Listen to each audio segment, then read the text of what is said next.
Channel के English world. आज हम करेंगे sporting errors. Let's start. Passengers started behaving violent when they were asked to leave the bus station. जहां पे passengers subject है, plural है। जहां पे स्टार्टेड वर्ब की सेकंड फॉर्म है, इट मींस ये सेंटेंस किसमें है, पास्ट इंडेफिनिट में है। बिहेविंग वायलेंट, जहां पे एडवर्ब को क्वालिफाई करने के लिए हमें एडवर्ब की जरूरत है, बट जहां पे जो वायलेंट है ये तो एडजेक्टिव है, बट हमें तो एडवर्ब चाहिए, इसीलिए जहां पे आएगा वायोलेंटली, सॉरी, जहां पे आएगा violently. Passengers started behaving violently when they were asked to leave the bus station. हमें वर्ब को क्वालिफाई करने के लिए एडवर्ब की जरूरत है, ना कि एडजेक्टिव की। और नाउन को क्वालिफाई कौन करता है, नाउन पर नाउन को, उसको क्वालिफाई करता है adjective. You had better to stop taking medicine which has harmful side effects on your body. आपके लिए अच्छा होगा कि आप उस मेडिसिन को बंद कर दो जिसके आपकी बॉडी के ऊपर साइड इफेक्ट्स हैं।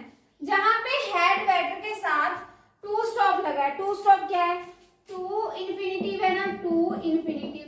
और अगर हैड बेटर हो तो उसके साथ टू इन्फिनिटिव लगता है कि नहीं लगता, नहीं लगता। जहां पे हैड बेटर के साथ हमेशा वेयर इन्फिनिटिव लगता है, इसीलिए जहां पे टू नहीं आएगा। You had better stop taking medicine which has harmful side effects on your body। और जहां पे भी हम एक स्पेसिफिक मेडिसिन की बात कर रहे हैं, इसीलिए जहां के आगे भी दा आ सकता है, बट एदर अगर माना जाएगा तो जहां पे माना जाएगा। You had better stop taking medicine which has harmful side effects on your body। पिछले सेंटेंस में हमने देखा था had better के साथ हमेशा डायरेक्ट और वेयर इन्फिनिटिव आता है। डायरेक्ट और वेयर इन्फिनिटिव, मतलब टू इन्फिनिटिव नहीं आता। और कौन से ऐसे वर्ड्स हैं हैड बेटर के अलावा जिसके साथ डायरेक्ट और वेयर इन्फिनिटिव आता है, टू इन्फिनिटिव नहीं आता? और कौन से वर्ड्स हैं, हैड, सूनर और रेदर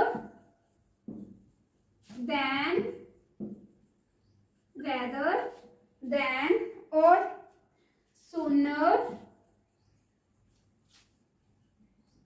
सूनर देन और had, rather और would rather। इन सब के बाद डायरेक्ट इन्फिनिटिव आता है। had better, had sooner, rather than, sooner than, had rather, would rather। इन सब के बाद हमेशा डायरेक्ट और वेयर इन्फिनिटिव आता है, टू इन्फिनिटिव नहीं आता।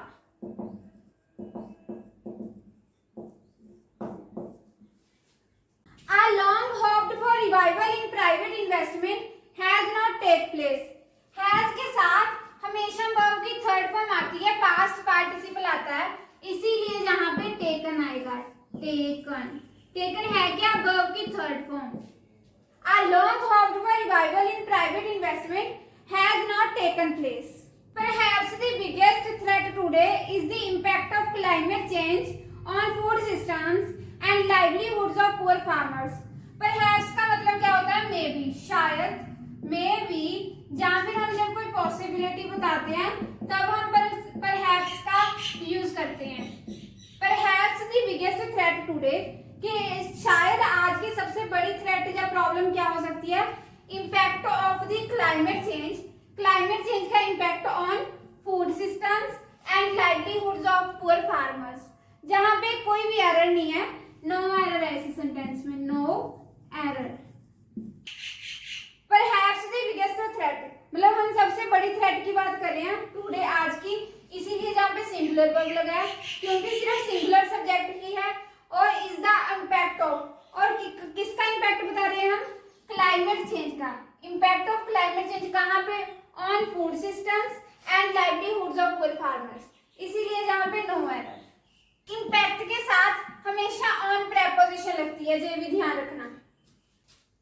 The historical novelist whom many critics believe is the front runner for the prestigious literary prize, spent over a decade meticulously researching the socio-political climate of Ottoman Empire to ensure the absolute authenticity of a latest narrative's intricate setting. जहाँ पे हमने बात किसकी की है, subject कौन है, historical novelist, whom many critics believe. जहाँ पे फ्रंट रनर किसको बोला गया है, फ्रंट रनर हमने हिस्टोरिकल नॉवलिस्ट को ही बोला गया ना फ्रंट रनर, इसीलिए जहाँ पे whom नहीं आएगा, who आएगा. who किसको इंट्रोड्यूस करता है, सब्जेक्ट को. जब हम सब्जेक्ट की बात करते हैं, इसीलिए अगर हमने क्लोज का सब्जेक्ट बताना ना, उसके बारे में बताना हो, तब हम who का यूज करते हैं. The historical novelist who many critics believe, जिसको बहुत सारे क्रिटिक्स बिलीव करते थे कि वो क्या है, जो हिस्टोरिकल नॉवलिस्ट है, फ्रंट रनर है किस चीज के लिए, for the prestigious literary prize, मतलब वो एक प्राइज है उसके लिए वो फ्रंट रनर है. स्पेंट ओवर, जिसने अपना क्या है, एक मतलब डिकेड, डिकेड किसको बोलते हैं, 10 इयर्स को बोलते हैं. डिकेड मेटिकुलसली मतलब carefully researching the socio political climate of Ottoman empire. जो हिस्टोरिकल नॉवलिस्ट था उसने अपना एक डिकेड स्पेंड कर दिया कहाँ पे, रिसर्च करने के लिए, कौन सी चीज की, socio political climate of Ottoman empire. Ottoman empire का सोशियो पॉलिटिकल क्लाइमेट की रिसर्च करने के लिए, उसकी स्टडी करने के लिए उसने अपना डिकेड स्पेंड कर दिया to ensure the absolute authenticity of a latest narratives intricate setting. जहाँ पे हमने जब सब्जेक्ट की बात करनी हो फिर हम whom नहीं यूज करते, फिर who का यूज करते हैं. अगर हमने ऑब्जेक्ट के बारे में बताना हो प्रेपोजिशन के बाद, फिर हम whom का यूज करते हैं, जहाँ पे whom की जगह who आएगा. Lavanya was happy to see that the tree they had planted the previous year has grown quite taller. जहाँ पे लवन्या खुश थी क्या देख के कि जो ट्री उसने पिछले साल प्लांट किया था वो लंबा हो गया था काफी. इसीलिए was जहाँ पे हमने पास्ट की बात की है और जहाँ पे भी हमने पास्ट की बात की है had planted.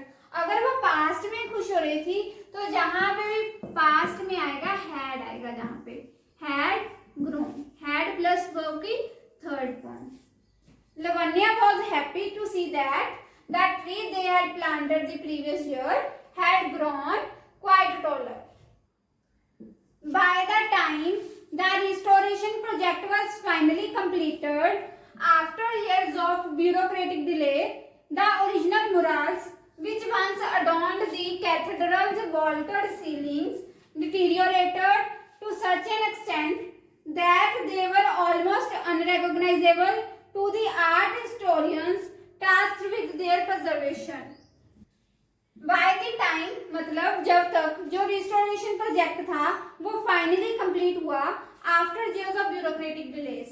ब्यूरोक्रेटिक डिलेस के काफी सालों बाद जब रिस्टोरेशन प्रोजेक्ट जो है वो कंप्लीट हुआ, जो ओरिजिनल मुराल्स थे विच वंस अडॉर्न्ड, जो कभी बहुत अडॉर्न करते थे कैथेड्रल वॉल्टेड सीलिंग्स को, मतलब किसी टाइम पे वो बहुत सुंदर चीज थी, अब क्या हो गया है, deteriorated to such an extent that they were almost unrecognisable. वो इस तरह डिटीरियोरेट हो चुके हैं कि अब उनको रिकॉग्नाइज भी नहीं किया जा सकता, अनरेकॉग्नाइजेबल हो गए हैं.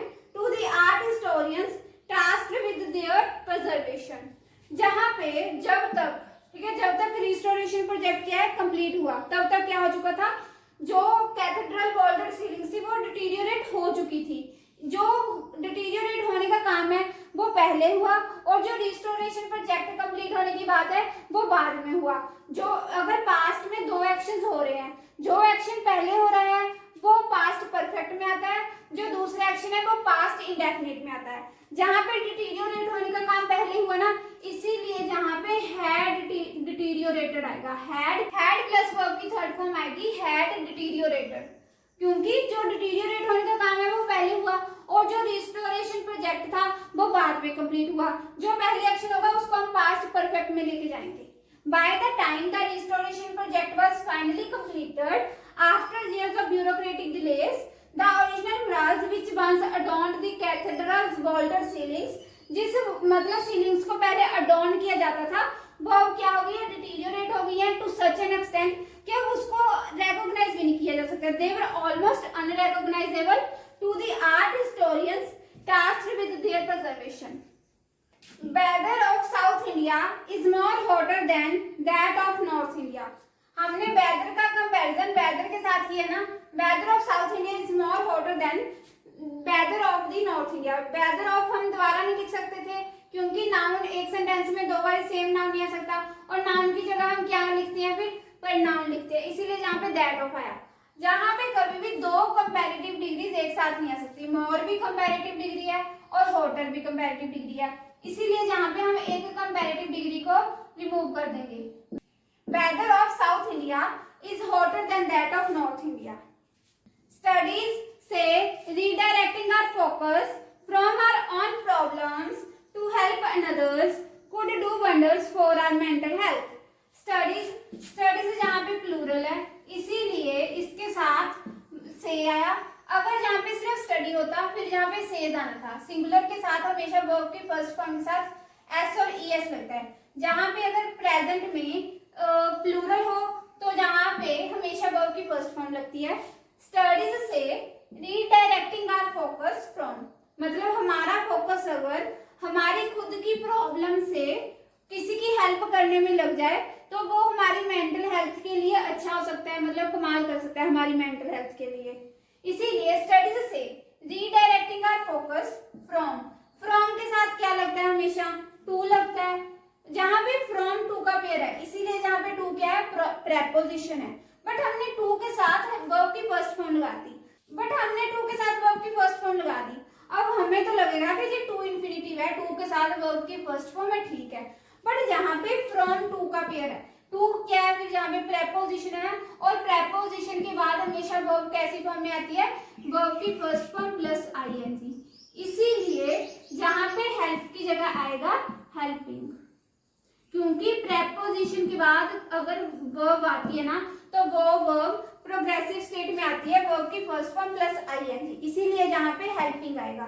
स्टडीज से redirecting our focus from our own problems to helping, और जहाँ पे अनदर्स नहीं आएगा, अनदर्स कभी भी प्लूरल फॉर्म में नहीं आता, इसीलिए जहाँ अनदर्स की जगह अदर्स आएगा।